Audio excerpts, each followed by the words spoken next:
The aftermath of the battle in the Crown Lands. With this victory and the capture of Duskendale, it have served Lord Robin Arryn as one of his key garrisons. With Duskendale as a base, Lord Arryn wanted to continue his conquest, and take King's Landing back to Stark hands, or should we say Arryn hands. Now that Queen Sansa doesn't have heirs, Lord Arryn decided to reoccupying the castles and towns in the Crown Lands, so he can't be harassed when he besieges the capital. The Prince of Dorne sent word for the 25,000 Dornish armies, who is stationed to protect the border with the Reach, to come to the aid of King's Landing immediately. In the north, Queen Yara Greyjoy's plan from raiding changed to invading some of the lands, now that half the northern armies is destroyed. With Queen Sansa Stark's absence, she just have to win against the northern army heading against her. One victory for Yara will leave the north easy for conquest. The Ironborn capture Deepwood Motte with 7,000 men, and Queen Yara Greyjoy plans to attack Bear Island with the other 3,000 she have. The 5,000 Northmen are 2 days' ride from Castle Serwyn,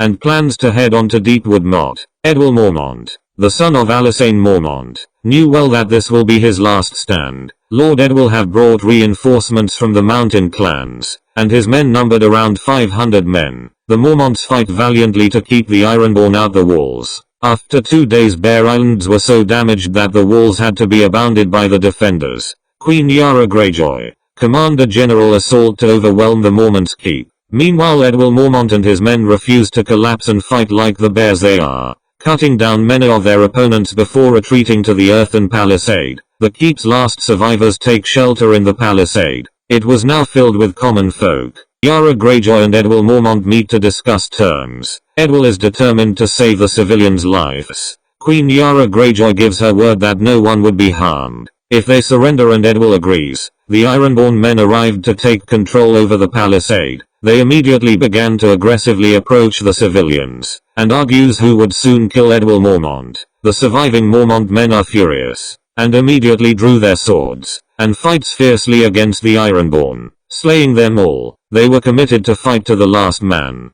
Queen Yara Greyjoy was celebrating her victory too early, and expected the Mormonts to be escorted out of the palisade with the men she sent. Edwin emerged for the final battle. Seeing this, Yara Greyjoy realizes that the situation have changed dramatically. But before she can give the order, a small force of Mormont cavalry charges through the Greyjoy troops standing outside. Lord Edwin grabs his sword and shouts for Bear Island with a small force of cavalry and footmen. Edwin carrying the banner of House Mormont in one hand, and his sword in the other, he charged the Ironborn who withdrew before him. This is a remarkable moment in the North's history. Edwin Mormont with a small force throw back the Ironborn from the keep. Soon the keep is cleared of Greyjoy forces. Edwin's men mount the walls, throwing down Yara's banners and raising of the banner of House Mormont. The North have triumphed. Bear Island is saved.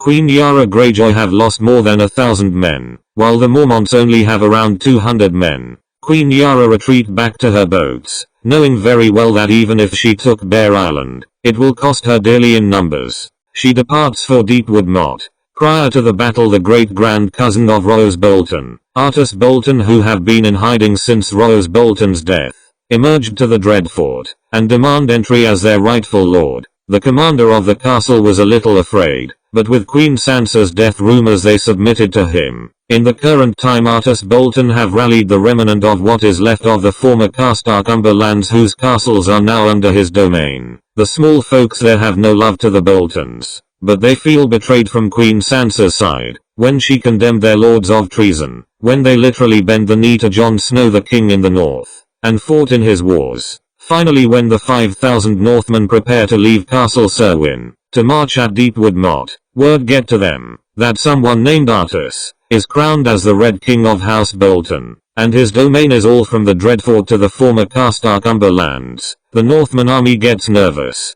that their lands would be invaded by this new king and leave to their castles, as the Hornwoods, Locks and Flints. Lady Dustin tries to convince them to defeat Yara first, then march on the Boltons, but she tries in vain. Lady Dustin stays at Castle Serwyn to defend it from further invasions from the Ironborn.